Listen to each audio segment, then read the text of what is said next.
पना भी नहीं रही है। तो प्रैक्टिकली अगर ये कहा जाए कि पूरे पाकिस्तान से पाकिस्तान तहरीक इंसाफ का सफाया हो गया है, इस वज़ीर आला गिलगित बल्तिस्तान खालिद खुर्शीद नाअहल हुए हैं, तो हम ये सुन रहे हैं कि वो सबसे ज़्यादा कॉम्पिटेंट चीफ मिनिस्टर थे। अब सूरत हाल बड़ी वाज़ेह है, खैबर पख्तूनख्वा से पाकिस्तान तहरीक इंसाफ का सफाया होता हुआ दिखाई दे रहा है, क्योंकि वहाँ से पाकिस्तान तहरीक इंसाफ का बड़ा पिलर जो परवेज़ खटक की सूरत में था, 2013 में पाकिस्तान तहरीक इंसाफ की हुकूमत बनी, परवेज़ खटक चीफ मिनिस्टर थे और बारहा वो ये बरमला तौर पर कहते भी रहे कि उनके साथ 40 से 50 लोग ऐसे हैं कि अगर वो पिलर्स हटा लिए जाए तो हुकूमत धड़ाम से नीचे गिर जाएगी। अब परवेज़ खटक की राहें जुदा करना, इसका मतलब यह है कि पाकिस्तान तहरीक इंसाफ का एक मजबूत पिलर निकल चुका है, यानी केपी से पाकिस्तान तहरीक इंसाफ का सफाया हुआ। उसके बाद हमने आज़ाद कश्मीर के फ्रंट पर देखा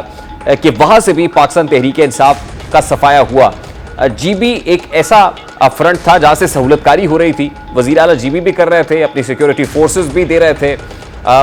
पीटीआई के लोगों को अपने पास पनाह भी दे रहे थे, यानी बहुत बड़ी जाए पनाह पीटीआई के लिए खालिद खुर्शीद की सूरत में थी। अब वो जाए कि बहुत सारे केसेस ऐसे हैं जिनमें ज़मानतें आज भी चेयरमैन पीटीआई ने ली हैं, तकरीबन 16 के करीब ऐसे केसेस हैं जिनमें वो आज ज़मानतें लेकर इस्लामाबाद से गए हैं। और उसके बाद नैब रावलपिंडी में भी बुशरा बीबी और चेयरमैन पीटीआई की पेशी हुई, वहाँ भी पूछगछ की गई अलकादर ट्रस्ट केस के सिलसिले में और अलकादर ट्रस्ट केस भी ओपन एंड शट केस करार दिया जा रहा है। अब जब पॉलिटिकल बैटलफील्ड से चेयरमैन पीटीआई की जो है वो हर जगह से एलिमिनेशन ओमिशन दिखाई दे रही है, तो अल्टीमेटली अब उनकी अपनी गिरफ्तारी भी नविश्ता दीवार दिखाई देती है। जो नैब लॉ के अंदर अमेंडमेंट हुई नैब ऑर्डिनेंस की सूरत में, लेकिन उसके बाद एक इंपॉर्टेंट चीज़ ये है कि जो केस अलकादर ट्रस्ट केस का है उसमें बहुत से लोगों के वादा माफ गवाह बनने की खबरें भी सामने आ रही हैं, जिसमें फराह गोगी भी हैं, जिसमें शहजाद अकबर भी है। दुबई में नैब की टीम उन तक पहुंची थी, पूछगछ भी की गई थी, वो वादा माफ गवाह बन सकते हैं। फिर एक इंपॉर्टेंट किरदार अब परवेज़ खटक का भी है, परवेज़ खटक से मुतालिक भी कहा जा रहा है, क्योंकि ये अल्टीमेटली तो मामला कैबिनेट के अंदर था और कैबिनेट के अंदर मौजूद जो वज़रा हैं उस वक्त, जो कैबिनेट सेटिंग्स के अंदर मौजूद होते थे, यकीनन वो इसमें एक बहुत बड़ा रोल प्ले कर सकते हैं। इससे पहले फवाद चौधरी से मुतालिक भी खबरें आ रही थी कि फवाद चौधरी भी जो है वो नैब में पेश हुए हैं और इस हवाले से जो सब्सटेंशियल एविडेंसेस हैं वो उन्होंने रख दिए हैं। फैसल वोडा से मुतालिक भी जो उनका स्टेटमेंट है वो भी सामने आया और फिर नैब में जो उनका जो रिटन स्टेटमेंट है उस हवाले से भी खबरें सामने आ रही हैं। तो बहुत सारी ऐसी एविडेंसेस मौजूद हैं जिसकी वजह से हुकूमत कॉन्फिडेंट है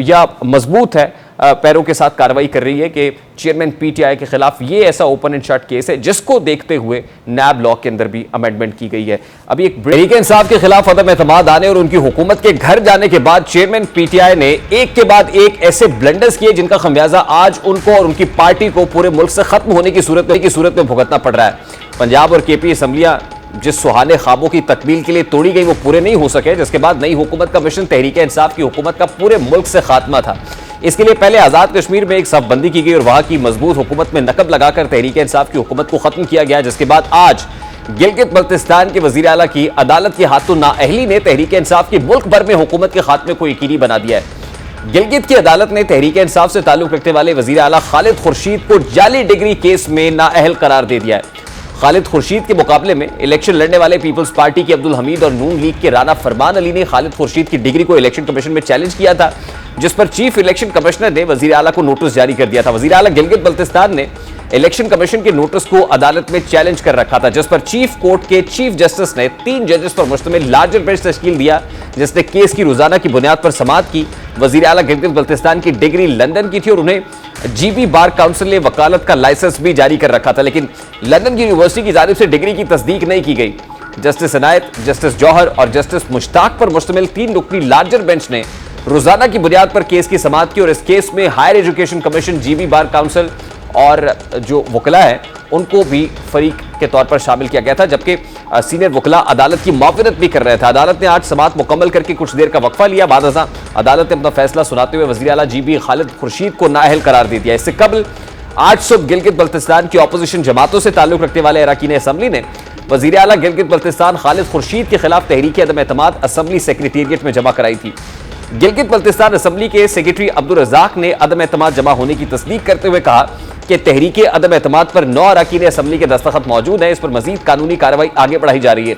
अदालत से नाअहली का सामना करने वाले वज़ीर आला खालिद खुर्शीद पाकिस्तान तहरीक इंसाफ गिलगित बल्तिस्तान के सूबाई सदर भी हैं। उनकी नाअहली तहरीक इंसाफ के लिए बहुत बड़ा झटका है, क्योंकि यही वजीर आला गिलगित बल्तिस्तान थे जिन्होंने सानिया 9 मई के बाद अक्सर पीटीआई रहनुमाओं को इस्लामाबाद में एक जीबी हाउस में पनाह दे रखी थी। इसी वजह से उन्हें कुछ घंटों के लिए हाउस अरेस्ट भी किया गया। खालिद खुर्शीद का शुमार चेयरमैन पीटीआई के करीब तरीन साथियों में भी होता है। हुकूमत जाने के बाद से खालिद खुर्शीद चेयरमैन तहरीक इंसाफ के साथ हर मौके पर साथ थे, यहां तक कि अदालती पेशियों पर, और चेयरमैन तहरीक इंसाफ के जाती सिक्योरिटी गार्ड्स भी गिलगित बल्तिस्तान से ताल्लुक रखते थे, और यह सब खालिद खुर्शीद की वजह से मुमकिन था। और नौबत यहां तक भी पहुंची थी कि एक मौके पर इस्लामाबाद पुलिस और जीबी पुलिस आमने सामने आ गई थी, और उनके आमने सामने आने की खबरें रिपोर्ट भी हुई थी। सानिया 9 मई से मुताल्लिक ये खबरें भी गर्दिश कर रही हैं कि वजीर आला जीबी ने बहुत सारे सहूलतकारों को अपने पास पनाह दे रखी थी, और ख़ास तौर पे आज जब चेयरमैन पीटीआई अदालत पेशी के मौके पर गए तो सहाफ़ियों की जानिब से उनसे सवालात किए गए